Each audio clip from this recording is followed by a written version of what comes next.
big decisions could be reshaping science funding in the United States. This week on Planetary Radio.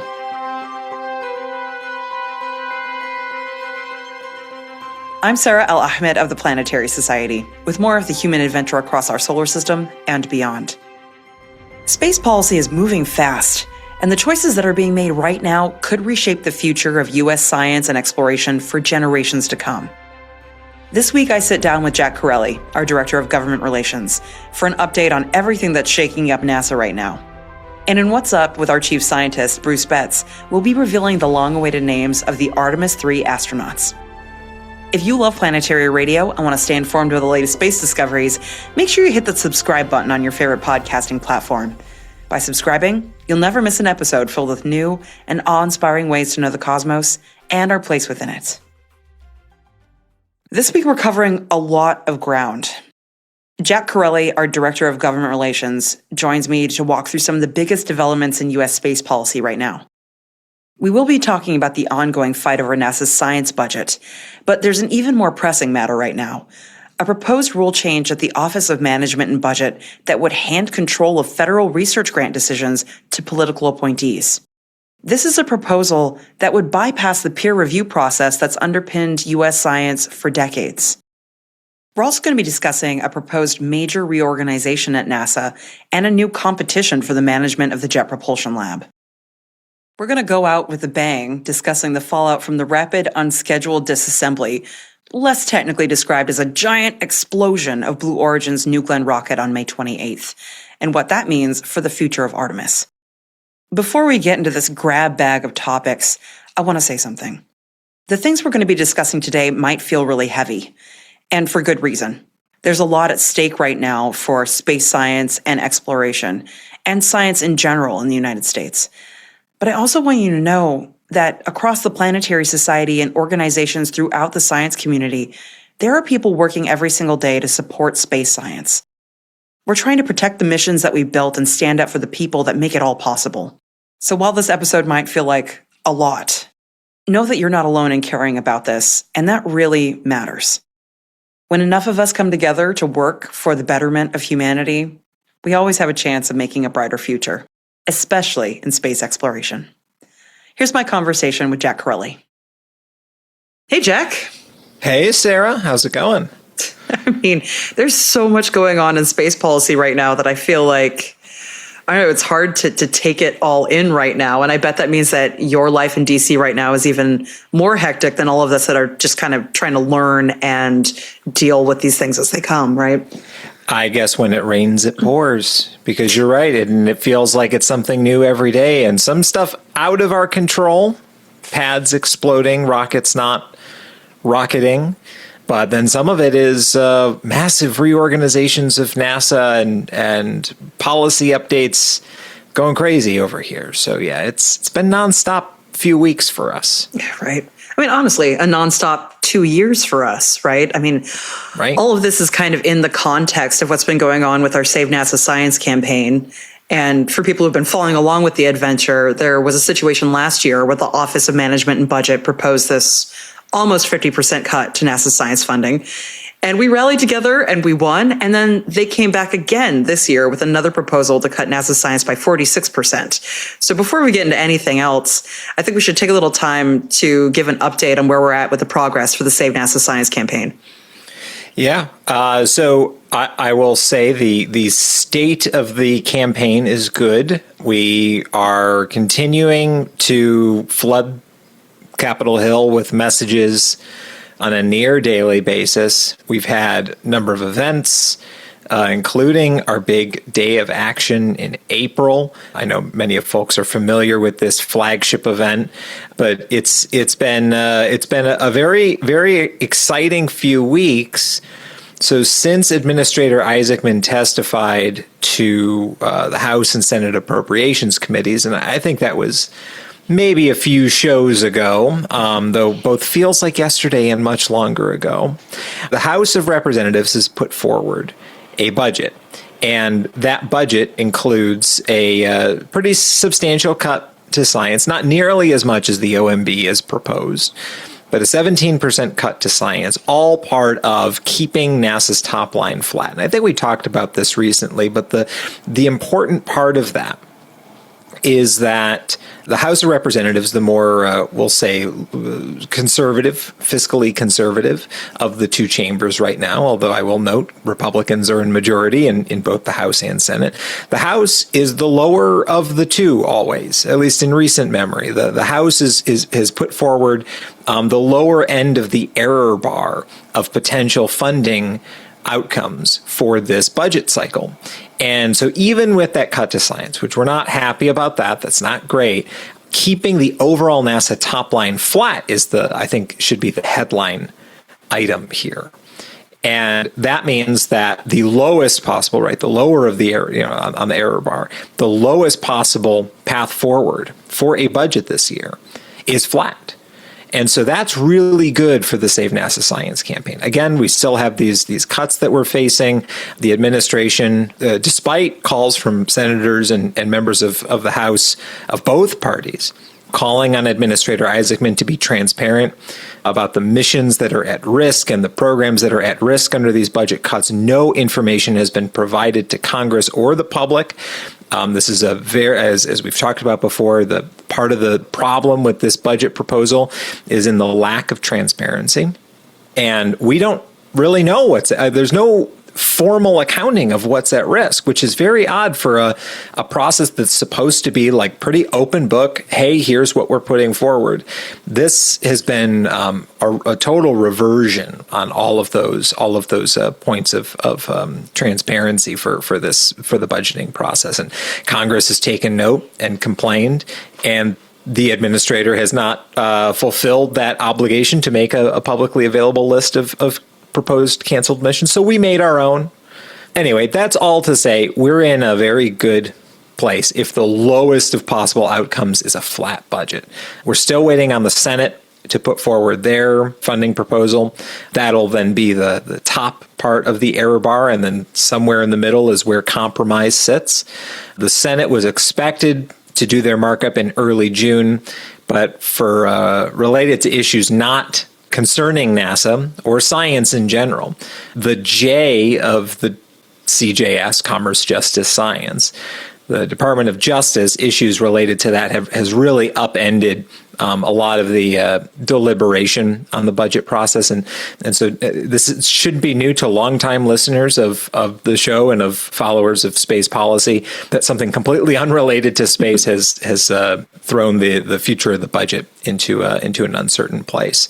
But we have hope that the Senate will convene at some point in the next few weeks to put together their budget proposal. Hopefully it's something that's higher. The Senate put forward an authorization that called for a 2.5% boost to NASA's budget. So not a huge increase, wouldn't even offset the cost of inflation over the last year, but it would be an increase. It would be the first increase in 4 years for NASA's budget.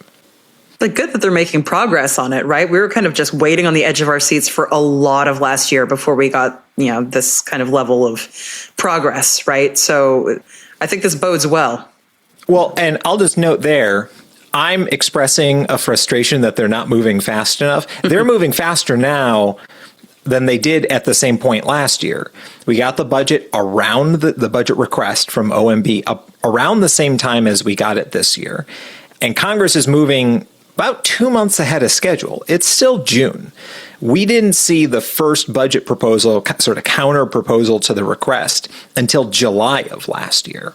And so for us to be able to say that it is early, mid-June, and we already have one proposal on the books, and we're maybe days or weeks away from the other chamber submitting their proposal, that's huge. All before July has even happened, right? We are then going to be at a point where we have both proposals, and the PBR will officially be dead. Fingers crossed. Fingers crossed. Yeah, but this is just kind of one front in the fight to save NASA science right now, right? Because, what's going on with the budget is one thing, but just in parallel, the Office of Management and Budget is trying to enact other ways to kind of control funding for science. And we did a show on this. This was actually the topic of last week's Space Policy Edition, but I think this is an important enough topic that I want to bring this to the rest of our audience, which is that the Office of Management and Budget is trying to change grant funding rules in the United States. And this is something that's not just going to be impacting space science, but also medicine in general, all research in the United States that is given through grant funding. So for listeners who aren't caught up on Casey's whole show last week, can you give us kind of the general top headline of what OMB is trying to actually propose here? Yeah, this was kind of came at a surprise and is, like you said, the other side of the equation, right? It's not just funding, it's the policies and procedures that govern these things that matter. And what the OMB has proposed is a wholesale rewriting of how science is done. So let's take a step back. Science involves coming up with a hypothesis, developing a methodology to test that hypothesis, collecting data, determining whether or not the hypothesis is holds up or not, right? Basics of science. Another basic tenet of science is peer review, is that if you're going to publish something and say, my hypothesis is that X will happen, and here is the data to prove it, my methodology to prove it, you expect that a group of that scientist's peers, people who have a similar maybe understanding of the issue, would review it and say, yeah, this actually does advance the body of scientific work, actually answers some fundamental question that the original scientist sought out to answer. Like, that's how this is supposed to work. This is how the Allies won World War II, right? Was that you had a federally backed fundamental science program, and that's how we have supercomputers in our pockets, right? This is the result of that is commercial products, but also is just the society in which we live, right? It's the fundamentals of modern life would not exist without peer-reviewed meritorious science.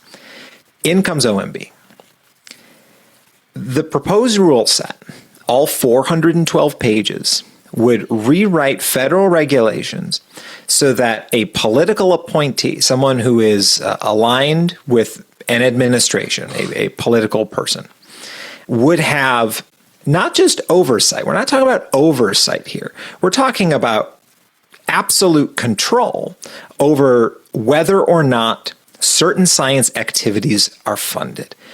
Doesn't matter what the topic is, doesn't matter the discipline or the agency involved. Every single dollar that goes out the door from the federal government would have to be reviewed and approved so that it conforms to a set of political, ideological principles, not the meritorious, peer-reviewed, consensus-based science that has underpinned modern life. And the number of changes are astounding. Clearly, Russ Vought or somebody at OMB had done their homework and figured out how science works so they can fundamentally change the rules. And so this isn't just a threat to space science or to NASA's priorities, but to all of science. It is a complete reversal of how science has been done, how capital S science is done across the country. And some of the other changes, so in addition to a political appointee, grants can just be terminated for any reason, for convenience, put quotes on that, for convenience. So awards that are already out the door can be rescinded. For scientists who are in the middle of doing work, for those that aren't familiar with the scientific process, you're working on timelines of like 3 or 5 years, sometimes longer, but typically when we're talking about science, we're on kind of 3 to 5 year timescales. And so you hire some graduate students or some research assistants, and they're kind of on these term bases that allow them to do their work, and they have like some funding stability for that period of time. This throws that out the window.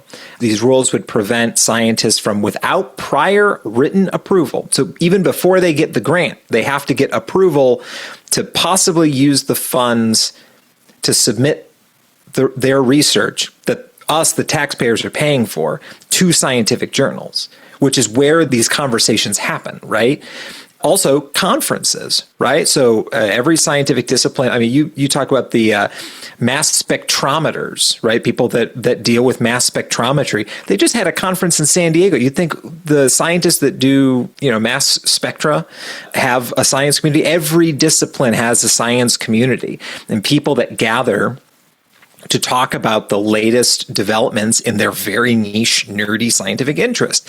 You wouldn't be able to use federal money to go to those conferences to share the research that we, the taxpayers, have paid people to do and then share the results of. And then also public outreach. And so you can't even use this to go to your local astronomy club or to your local community association and talk about the work that you're doing, maybe even in the community that you represent. So you can go to our website, planetary.org/Save NASA Science. We have a couple resources there. There's actually a new dashboard on our site that allows you to go line by line through the Federal Register and see exactly where these changes would be made. And so this would totally rewrite how science is done and how science is then presented. So even if something gets funded, say it does, quote unquote, align with administration priorities, which again, that's not how science has ever been done. Science is guided by the greatest questions. I don't expect a political bureaucrat to understand the nuances of some scientific discipline. All of this information is buried under 412 pages of pretty out there, partisan, ideological content, text that this was presented, quote unquote, presented to the public as. So you can actually go through and you can skip all that, go to our website, planetary.org, and then we have a dashboard right there that lets you go line by line and see what this would change. Yeah, I've been trying to speak with friends and family about this, and it's an interesting thing. Like, it's one thing to say to someone, hey, there's a budget proposal that's literally cutting half of NASA science. That feels very concrete. Here we're talking about procedural, nitty-gritty rule changes. And it seems like an interesting tactic, given that they already have this lever of power over like having the presidential budget request and trying to dictate funding. And given what has happened over the last year with grant funding in the United States, I can't even begin to express to people what a massive change this would be for the scientific community, right? And because it's not the same as like the normal process for dealing with budgets in Congress, there's a different way that Congress can deal with a rule change like this. So what are kind of our tools for maybe fighting back against this? Yeah, there's a couple pathways. So the first and foremost, so before this is not enacted. So maybe I should have said that up front. This is not enacted rules. We are facing a proposal to change the rules in such a dramatic fashion. Because they're going down this path of adding regulations to the Federal Register, they have to go through, according to the Administration Procedure Act, have to go through a period of public comment. And so they have to have a minimum of 45 days, which is a very short amount of time, I will say, for maybe something that's a handful of pages long. Sure, 45 days, but 412 pages of changes, and you expect us to review all of that, the public to review that and share information about this over 45 days is a very quick period of time. But regardless, they have to have it open for 45 days for public comment. As of this morning, there are more than 10,000 comments on the Federal Register site. And we have a tool at planetary.org/action that allows you to write a comment. And this is not reserved for people with standing or who have a degree set, like any person. This system is set up so that you, the individual, the member of the public, can have a meaningful impact on how regulations are written. And that's what this is, right? This is a series of brand new regulations that kind of came out of nowhere. And over the course of 45 days, I think they had anticipated it was going to largely fly under the radar. Radar, by the way, also an invention thanks to basic fundamental research. And it's through that process, so through July 13th, unless there is an extension, there is a possibility of an extension. Through July 13th, the public can make comments. And the important part about this is it's not just you saying, hey, I don't like this, rescind your proposed rule. Again, using some of the tools on our website, you can actually go in and if you cite specific specific sections of the regulation and say, I don't like section 200. Please don't do this. This would have these disastrous effects. If you do that, just that extra 5 minutes of work, right, in writing your comment, adds to the body of substantive complaints that then Congress and the courts can use to strike down this rule. So again, this is a huge change. It's sweeping. We're working with other organizations who are identifying areas in which this affects their scientific disciplines that they care about. The more we can get this out there, the more we can point out where areas of these regulations will cause substantial harm to science and to the American economy, to jobs, to all of these things that we care about. The better chance we have that Congress will come in and enact what they call a CRA, which is called the Congressional Review Act. And Congress can actually come in and override a regulation. Congress is the ultimate legislative body in the nation and can override regulations. Regulations are not laws, right? They're the application of law. And so Congress can come in and implement a CRA and say, we don't approve of all of these changes. The courts, equally, a co-equal branch of government, can come in and say, we see that this is going to cause demonstrable harm. In particular, what they're looking for is, how do these regulations hurt the agencies themselves? Because Congress writes a lot of laws, right? And says, NASA, thou shalt return humans to the moon for a sustained presence. If we can draw that connection that these rule changes will demonstrably harm NASA's ability to pick the right landing sites, to select the right samples, which I think it would, because it would put political reviewers over peer reviewers, right? You'd have landing site selection being done by political bureaucrats, not by scientists. That causes demonstrable harm to the agency. And so for all of these reasons, planetary.org/Save NASA Science. We have all of our resources available there. It's the top thing that we're asking people to do. And so before July 13th, please submit your comments. And then after July 13th, stay tuned for how this story plays out. Because as with the budget request last year, as with a lot of things that this OMB in particular is doing, it's not aligned with the policy priorities of the rest of the administration. I can't see how Administrator Isaacman or anyone at NASA currently could support these proposals. So this is coming on from the OMB, from a very partisan standpoint, that they're implementing these, not building coalition, not trying to socialize this and get this put into law, but just trying to get through as much as they can. But we also don't know where their red line is, right? And this is, I think, an important element of it. It is flabbergasting looking at these proposed rules. And I don't think anyone in their right mind would implement these rules as is. It just simply does not make sense. You don't need a graduate degree in the history of science to understand that peer review is very important. Like, that is a very fundamental thing. So where is the red line that OMB is looking for? Same thing with the budget cuts. They don't want to cut NASA science by 46%, but they want to get somewhere between 0 and 46%. Where is that number?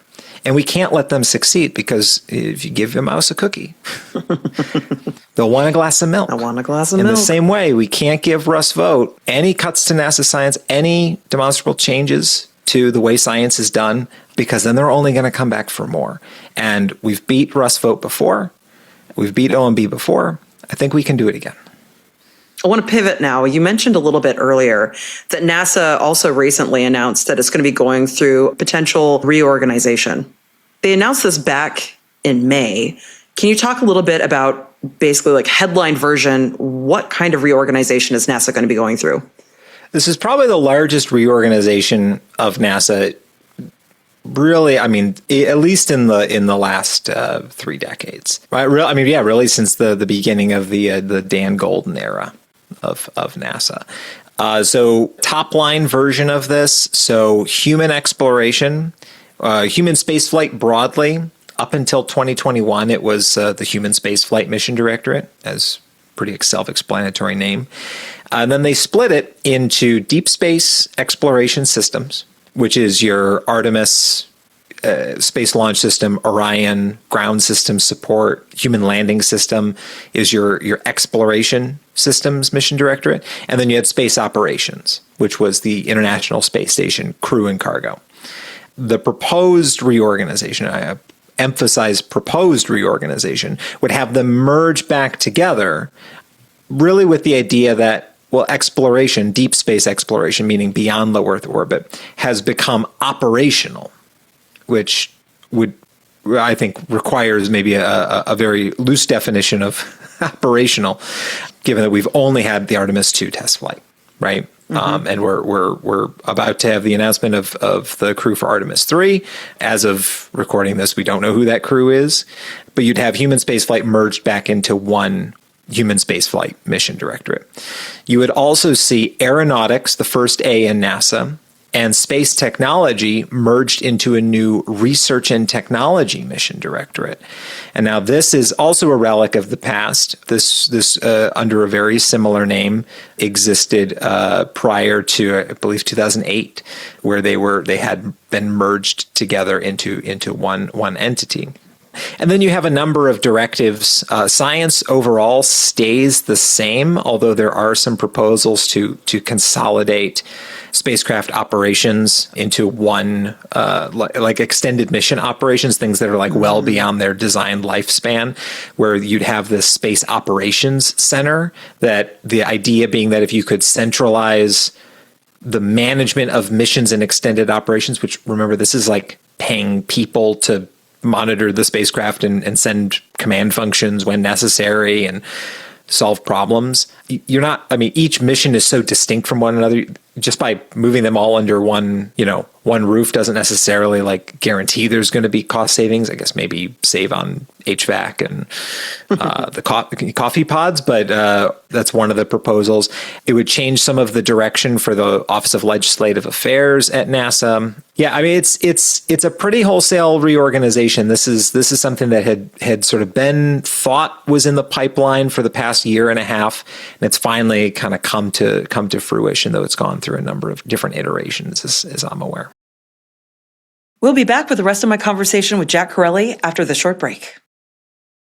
Hi, y'all. LeVar Burton here. Through my roles on Star Trek and Reading Rainbow, I have seen generations of curious minds inspired by the strange new worlds explored in books and on television.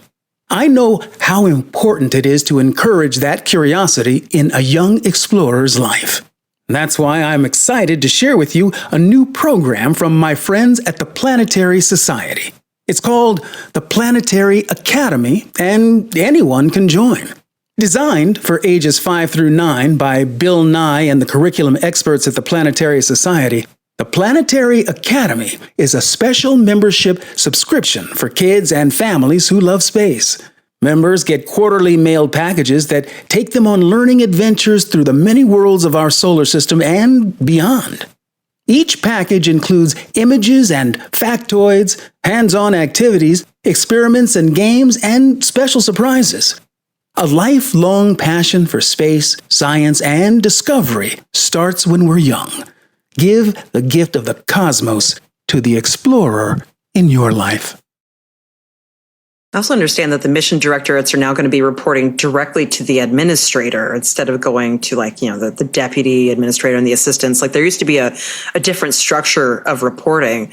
And I'm wondering kind of what is the driving force behind this proposed reorganization? Like what are they trying to gain by making these changes? Well, I think there is a streamlining of the chain of command. Administrator Isaacman seems to be someone who cares a lot about being directly involved in day-to-day operations of the agency. That's a very demanding job to be NASA administrator. And so it involves the direct administrator into these procedures.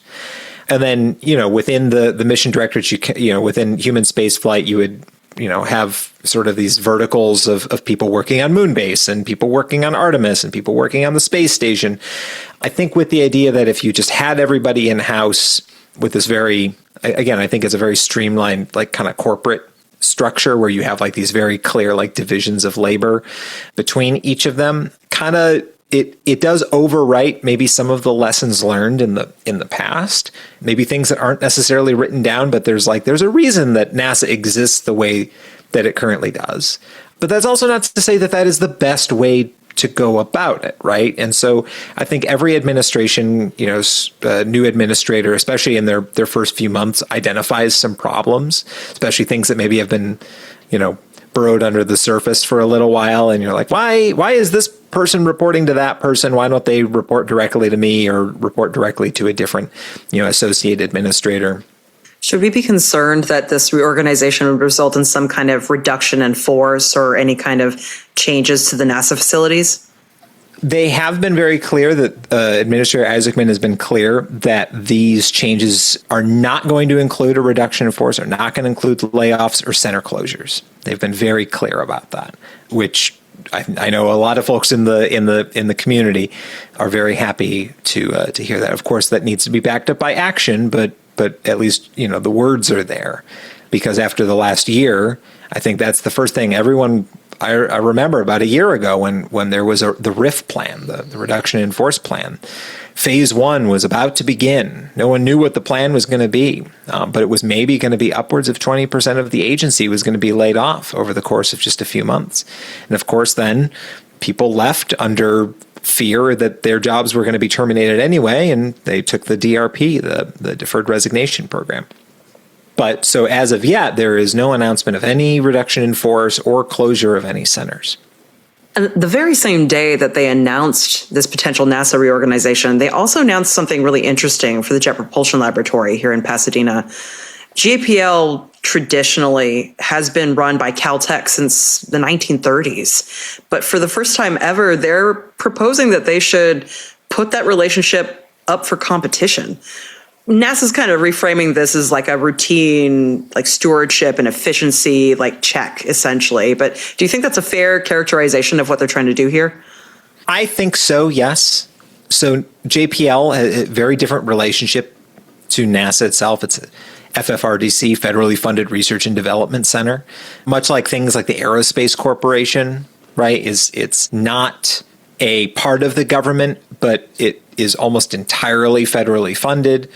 And so there's, the taxpayer pays for it, but the administration of it, the overhead is handled by an outside organization. And so in this case, JPL has been managed by Caltech, for almost 90 years.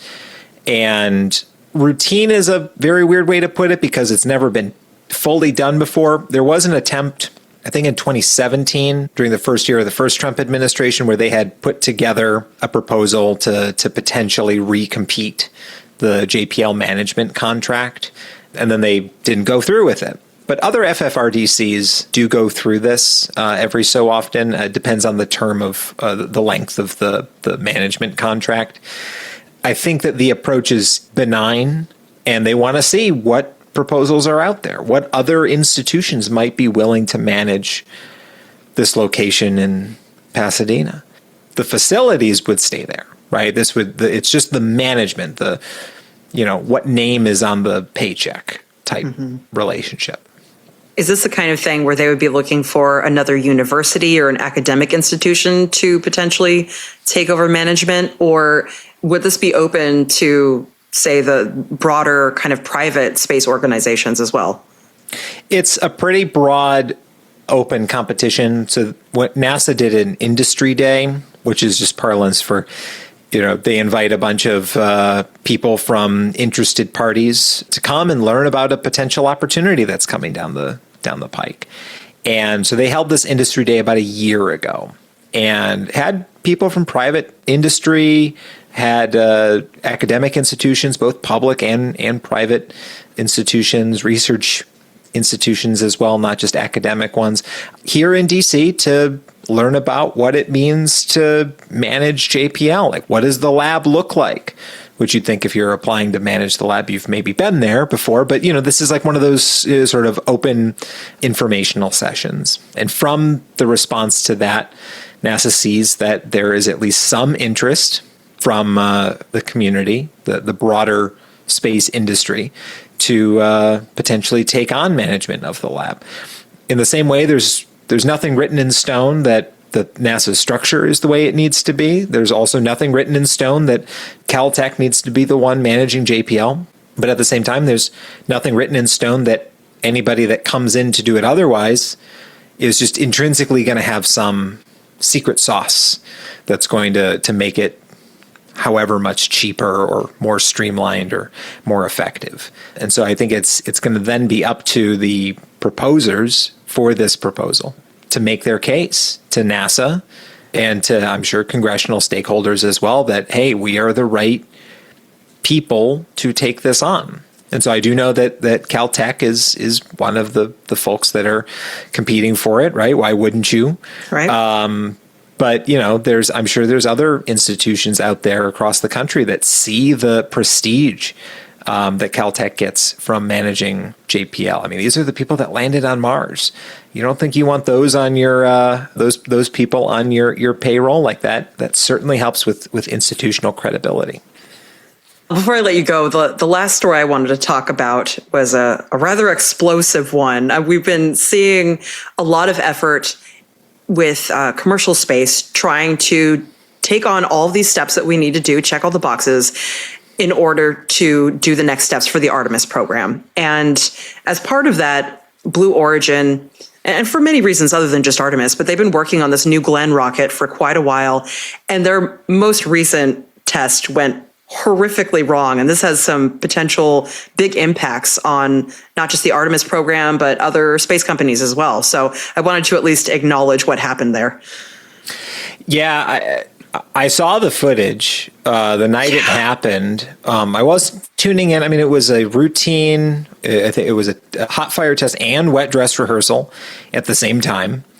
So it was they were trying to, because I think there is this push from both Congress and the administration to really, put the gas on for the Artemis program. And you had that massive fireball, the mushroom cloud that rose above Launch Complex 36.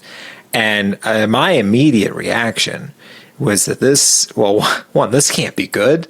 It's not supposed to happen. But no, I mean, it's that this is a huge setback for the Artemis program. Blue Origin is one of the main partners on Artemis. And so I think this is a pretty big setback after, SpaceX had their less than successful test, flight test 12 of the Starship vehicle, where the booster re-entered off nominal and into the Gulf of Mexico. And, space is absolutely hard. And this underscores the bet that NASA has been placing for years, investing in these commercial companies, which, not to mention that both SpaceX and Blue Origin are owned by two of the wealthiest people in the world, who are certainly putting up their own funds to make sure that this is possible.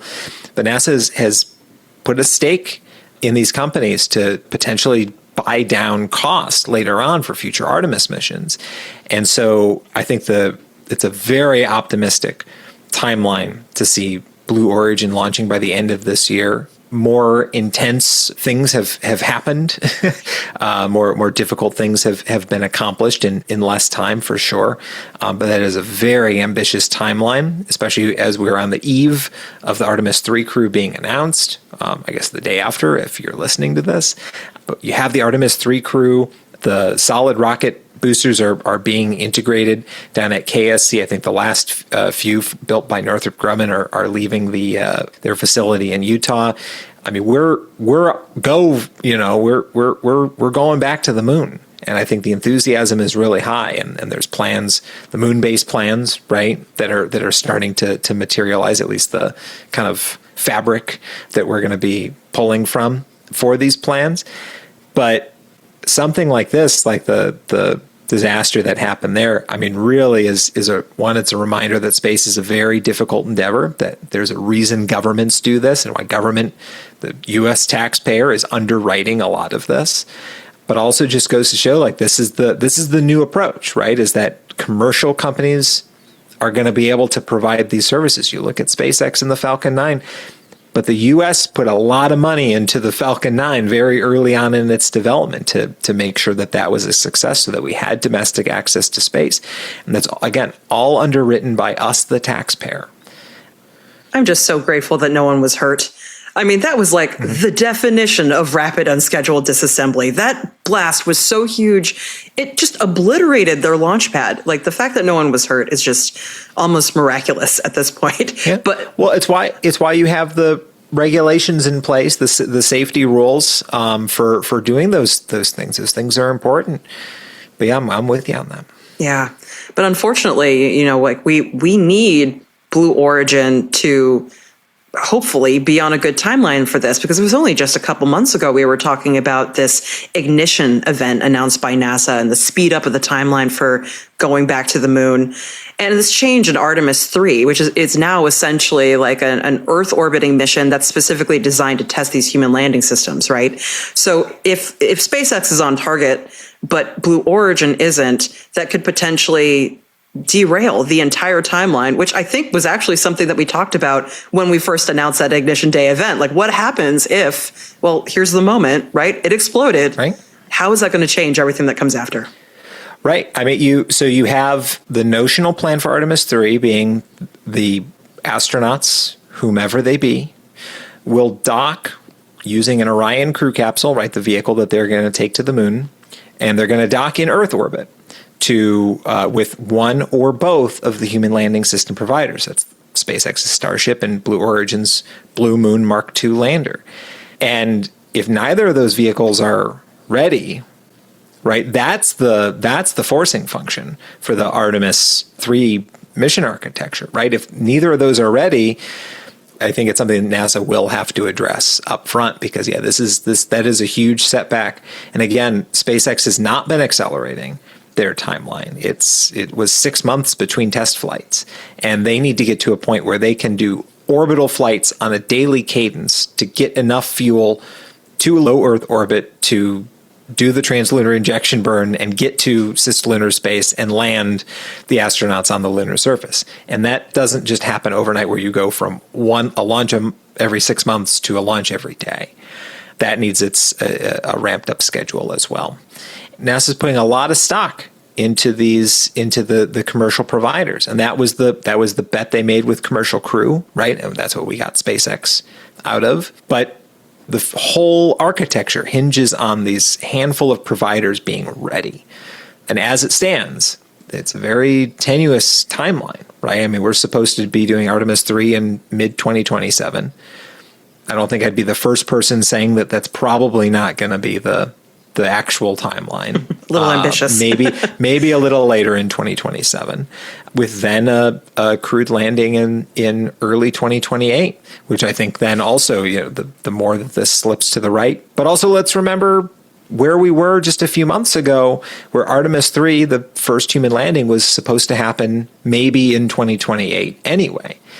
And so we've accelerated the timeline only for maybe the timeline, the reality to set in a little bit. And so we're finding, I think, there is a resting place, right, for these timelines. And there's just been so much change over such a short period of time. And it is impressive to see how much that even a incident like this, that should have been a massive setback for a company, has, I think, really emboldened at least the company's leadership, and I know their workforce as well, to solve the problems. And so I think that mindset change is also, I think, a significant thing, is like they realize that there were problems and they're like, we have to fix them now. It's just, can they do it at this timeline, at the cost? I mean, again, these are fixed price contracts. You hear a lot of people talk about firm fixed price contracting as like the preferred mechanism, so that you don't get rampant cost growth as you get with the Space Launch System. But there's a downside to that, where there is only so much money allocated to this contract. And if they need more money to rebuild the pad or to do anything related to getting the Blue Moon Mark II lander ready for prime time, that might require supplemental appropriations from Congress, which I know is not ideal. And there's only a handful of session weeks left before the midterm elections. then Congress is going to change over. So like the timing of this is also kind of fraught. So there's just all these factors that I'm keeping in mind when I'm thinking about these things. Oh, and something I did also want to note was that it wasn't even just that the ignition event. Blue Origin won two delivery contracts to deliver the Lunar Traverse Vehicle, or the two Astrolabs and Lunar Outposts Lunar Traverse vehicles, to the lunar surface just earlier that week that the incident happened. And so Blue Origin has been accelerating both their crewed and uncrewed manifests in support of the Artemis program, but then the sort of larger effort to build a permanent or sustained human presence with the moon base. Man, a lot to pay attention to and keep track of these days. Things are moving so rapidly, but I mean, that's a double-edged sword. It is both a little scary and weird, and also a bit exciting to see so much changing and having no idea how it's all going to pan out. So I really appreciate you taking the time to come on and unpack a lot of these, because, honestly, each and every one of these topics could be a whole episode on its own. So yeah, and it's been one thing after another. And so again, when I joked, when it rains, it pours. I mean, it really is been probably there have been the most new initiatives out of NASA, at least in the past 2 years. And that's, of course, acknowledging that the last year NASA was under interim leadership, really, since January 20th, when Administrator Nelson resigned, when the new administration was sworn in, and then December 18th of last year, when Administrator Isaacman was sworn in, right? That's a whole year that was lost of I think, pretty substantive policy that could have been formed. And of course, the budget cuts were being proposed. And so there really wasn't much wiggle room in there either, as to what NASA could have done, because OMB was really running the show. So, yeah, I mean, it's been a very, very interesting few weeks.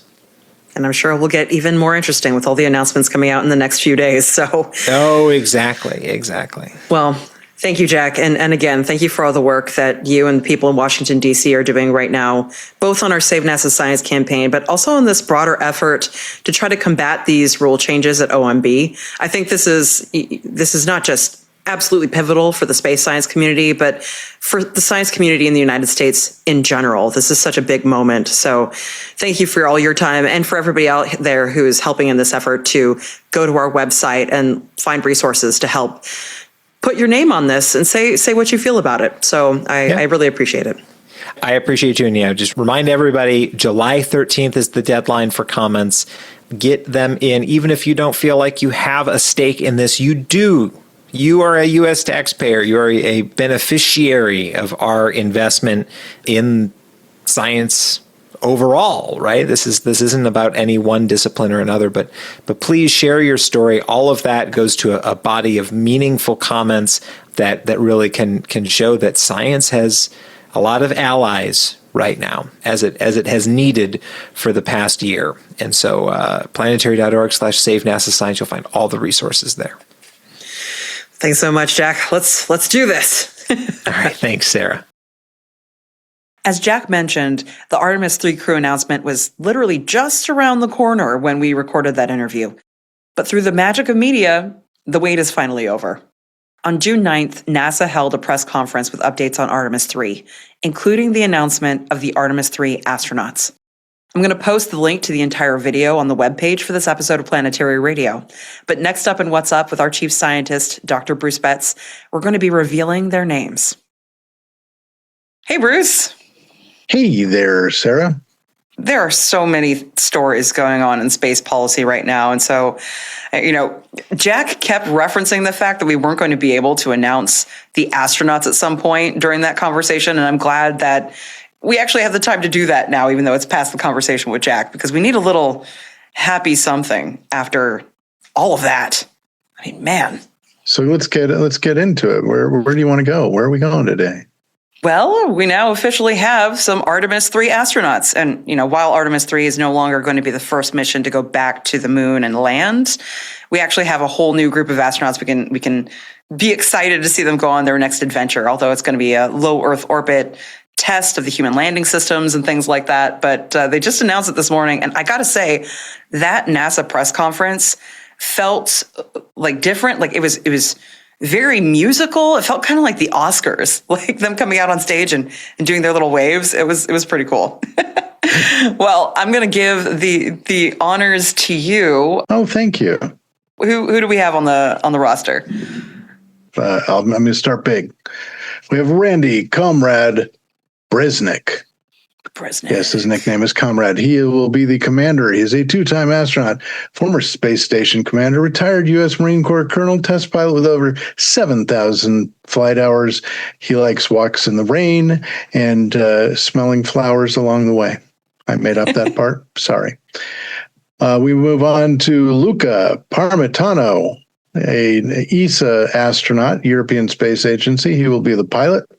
He's a 2-time astronaut in space and the first Italian space station commander and Italian Air Force colonel and, not surprisingly, test pilot.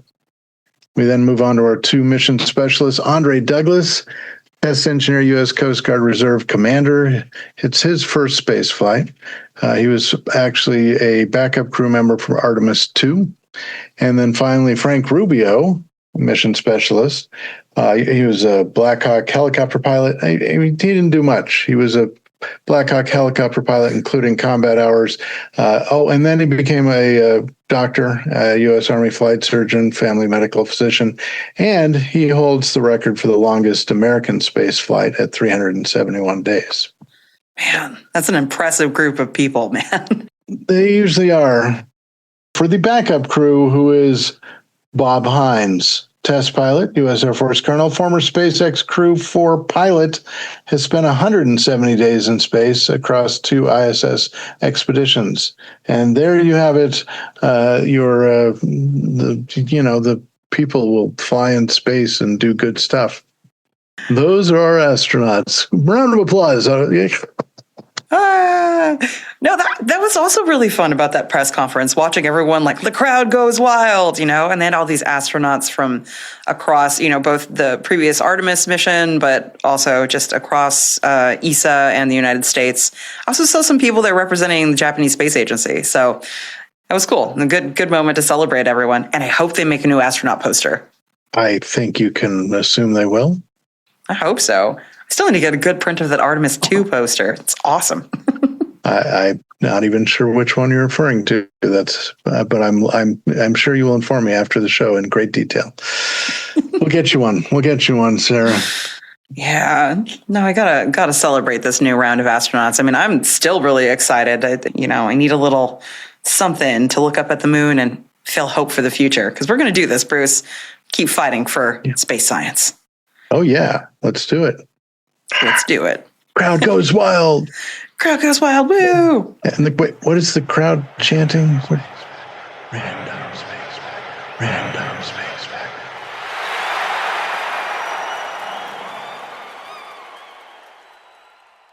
back. The International Space Station, which we've just been talking about, oddly enough, it's about the size of a football field. Now, that's mostly measured in the solar panels for power generation, but it's a pretty big beast, and it's also obviously got unlike football fields, a third dimension. I mean, technically they have a third dimension, but not. Anyway, there you go. Pretty exciting. It's big and it flies in space, but still it amazes me how bright it is, even if you put that much stuff up there and you put it 400 kilometers away ish. It's bright. It's like Venus bright going across the sky. It is. And if you haven't checked it out, go find a NASA or others will tell you when to look in your area for ISS.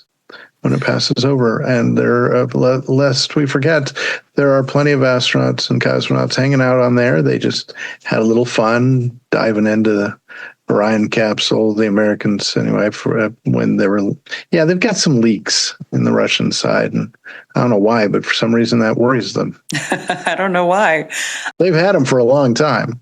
Yeah, and they're hard to find. And I heard a really interesting trick that some of the previous astronauts used, where they'd put just a little tea leaf into the air and watch where it moved to try to figure out where the leaks were.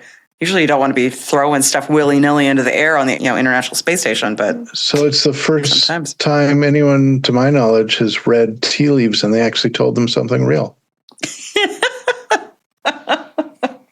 All right, everybody, go out there, look up in the night sky, and think about happy balloons and stuff. Mostly stuff, but a lot of balloons. Thank you and good night.